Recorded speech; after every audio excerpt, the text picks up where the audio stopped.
What's up, everyone? This is Pete with another take, and here we are going to be reacting to a video by CrashCourse. It is called The Truth About Columbus First Contact, Episode 10 of CrashCourse Native American History. So just bear in mind, in this video reaction, we are going to only be reacting to the part in regards to the Caribbean and the Tainos. So let's give it a watch. So let's start here with the Taino people.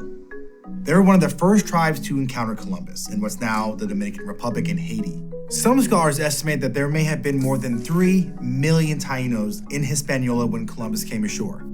But within a century, they were declared extinct. Okay, so let's review that, right? I've mentioned a lot and showed the articles that reference to population bottlenecks. So when the Europeans arrived via 1492, right, the native population in the Caribbean was greatly reduced due to various factors, such as old world diseases, and conflict and other factors included. The remaining natives in the Caribbean that were left were admixed and were Hispanicized. And today you can see them absorbed into the modern population of Cuba, the Dominican Republic, Puerto Rico. You also see them present in the Polinago population, also among the Garifuna and the first indigenous community in Trinidad. This historical inaccuracy isn't the only one in the story of the so-called New World. Now, let's be careful with this, okay? Now, what he is showing is modern descendants, right? Because remember, after the end of the 16th century, the remaining Tainos left, they admixed. So this gave rise to new hybrid groups in the Spanish-speaking Caribbean, which respectively, that would be Cubans, Dominicans, and Puerto Ricans. So they are today descendants of Tainos, or also what I recently coined, descendants of first contact interactions. Far from it. Hi, I'm Jim, and welcome to Crash Course Native American History. Today, we're talking about the first contact between Native Americans and European colonists. The story that's often told through this little ditty about 1492, the ocean blue, and you know who. First contact is a phrase used to describe the first meeting between two communities. And to say that there are a lot of misconceptions around the first contact between Native Americans and Europeans would be like saying Messi is good at soccer. Major understatement. You can feel the Nina, the Pinta, and the Santa Maria with all that misinformation. The only thing Columbus set out to discover was a better way to get from Spain to Asia. The trade route known as the Silk Road was something of a schlep between Europe and Central Asia. And the Ottoman Empire shut it down in 1453, prompting the so-called Age of Discovery. So Columbus proposed a mathematically incorrect plan to sail west across the Atlantic. He got funding from the King and Queen of Spain, Ferdinand and Isabella, who were pretty psyched for all the potential riches and the opportunity to spread Catholicism around the globe. Columbus and his crew made landfall in 1492 in what's now the Bahamas, and he claimed for Spain what he believed to be India. Big colonizer energy. The Bahamas were home. Okay, before we continue on, let's mention what Julio Riverin mentions in a very good book called Economic History of Cuba. He writes that Columbus symbolized the opening of maritime trade towards the Atlantic. Home to the Lucayans, a branch of the Arawak tribe. Columbus immediately took 6 Lucayans as slaves, or servants, in his words. So yeah, we got some serious myth busting to do.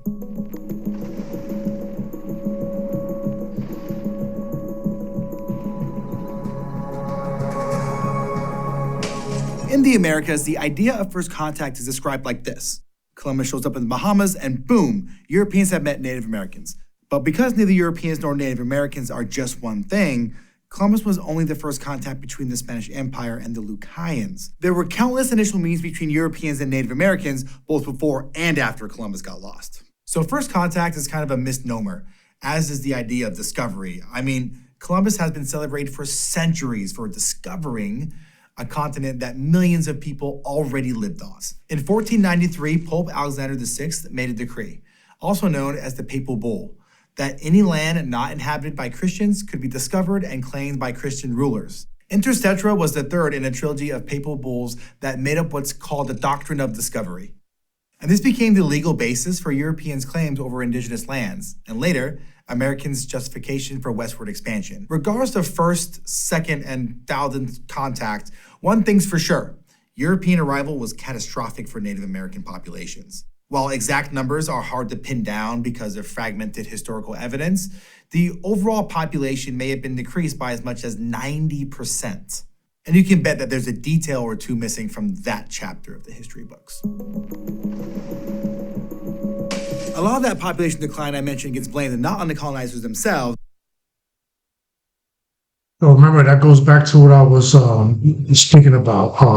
So during the initial first encounters with the Europeans who first arrived into the Antilles, because of various factors, the native population was greatly reduced, hence population bottlenecks. But on the diseases that they carried, which led to major outbreaks. Historians sometimes call these outbreaks virgin soil epidemics because diseases like measles and smallpox were new to Native American populations, so their immune systems hadn't built up any resistance to them, which made the diseases incredibly deadly and widespread. And while it is true that epidemics killed many people, the whole truth isn't quite so straightforward. So let's be careful with that, because when we look at history, Native Americans were also vicious towards other Native Americans. Quick examples. We've seen I posted stories about the Warao in regards to the Karina or Caribs, right? And the stories basically explain how the Caribs or the Karina, they were basically violent towards other tribes. And I can also attest to this from the accounts that myself and Jerry have gotten from our Lakota teacher, Samantha Thomas, right? As the Karina or Caribs, right, they had a historical beef with the Arawaks, as the Arawaks were taking not just women from their tribe, but from also other native tribes in South America as well. For starters, not all interactions between Native Americans and Europeans were the same. Cooperation and exchange did happen, and I'm not just talking about the Wampanoag teaching the Pilgrims how to grow corn. In many cases, Native American tribes dealt with Europeans using diplomacy or trade and created strategic alliances that gave them advantages over other native nations. Remember when I said that the Taino population was devastated by Spanish colonization? They were labeled extinct soon after a 1565 census listed only 200 natives living on Hispaniola. So let's get into that again. So after the 16th century, we know today through genetics that what happened to the Taino was the remaining native population in the Great Antilles that were left, they were absorbed into the modern population, which is mainly present today in the Spanish-speaking Caribbean. But that doesn't tell the whole story. In 1533, the Spanish had freed enslaved native people, but not enslaved Africans. So to keep their enslaved workers, many Spanish colonizers reclassified Tainos as Africans. Nice loophole, guys. And in the early 1800s, the Spanish changed their census categories so that Puerto Ricans could identify themselves only as white or non-white. Tainos themselves didn't disappear. Let's just note also as well during that time, right? That's the early 19th century. The population in the Greater Antilles was already mixed in the Spanish-speaking Caribbean. And you can see this in the study in 2017 that is called Taino and African Maternal Heritage in the Greater Antilles. Their label did. A label that was created by colonizers. Now, let's be careful with this term, colonizers, because I think, in my opinion, that's romanticized. We have to look and see that there's nothing perfect in history. Through our 200,000 years of human evolution, there have always been population pressures. Homo sapiens have always been migrating and has always been violent towards other Homo sapiens.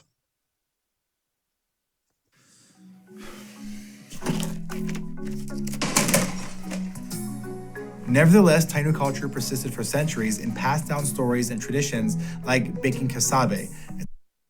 Now, also, you see the photo that he just showed, okay? Those are Puerto Ricans or various people in Taino groups in the 21st century who celebrate their Taino-ness. And realistically, that would be through your ethnic identity, being proud of being Puerto Rican, being proud of being Dominican, and also being proud of being Cuban. Type of yuca bread. And after decades of research, a major shakeup happened in the early 2000s when a study out of the University of Puerto Rico revealed that 23 to 30% of Dominicans, 33% of Cubans, and 61% of Puerto Ricans had indigenous genes. The research confirmed what Taino people already knew, that they're still here, despite the efforts of what they call a paper genocide. Again, this is romanticizing because of what the DNA shows that the Tainos live today in the modern population of the Hispanic Antilles. So they would not be Tainos today. More accurately, they would either be descendants of Tainos or descendants of first contact interactions. Because again, right, in the 21st century, we are not the Tainos that Columbus encountered in 1492. Or that were reduced by the end of the 16th century. Right? More accurately, we are descendants of those first contact interactions that mixed and gave rise to new modern populations in the Southern Caribbean. Meaning a sort of erasure from history through what might otherwise seem like boring old paperwork. Fortunately, by the 2010 census, Puerto Ricans could label themselves as American Indian or Alaskan Native, and awareness for Taino ancestry continues to grow. In 2016, a group of researchers from across Europe, the US, and Mexico was able to sequence and analyze ancient Taino DNA from a 1,000-year-old tooth found on the island of Eleuthera in the Bahamas. It showed even stronger evidence of a continued indigenous presence in the Caribbean, especially in Puerto Rico. Right, so the genes of the indigenous Taino, as I said before, lives today in the modern populations of Puerto Ricans, Dominicans, and Cubans. Right, as I stated, we are the direct descendants of those first contact interactions. Right, so the Taino would live today in the modern population of the Hispanic Antilles, right? Because that would be more accurate to state. The Tainos today live within modern descendants, modern mixed descendants. Which is so cool. It makes me think about how important the stories we tell are to understanding ourselves and our history. All this goes to show just how wrong the idea of a single first contact between Europeans and Native Americans really is. Instead, there were hundreds of contacts across hundreds of years that reshaped the land we now call the US and the people on it. But that reshaping isn't over. So that's pretty much it. Please put your thoughts, let me know what you think. Don't be reactionary, put some thought into it, and until next time.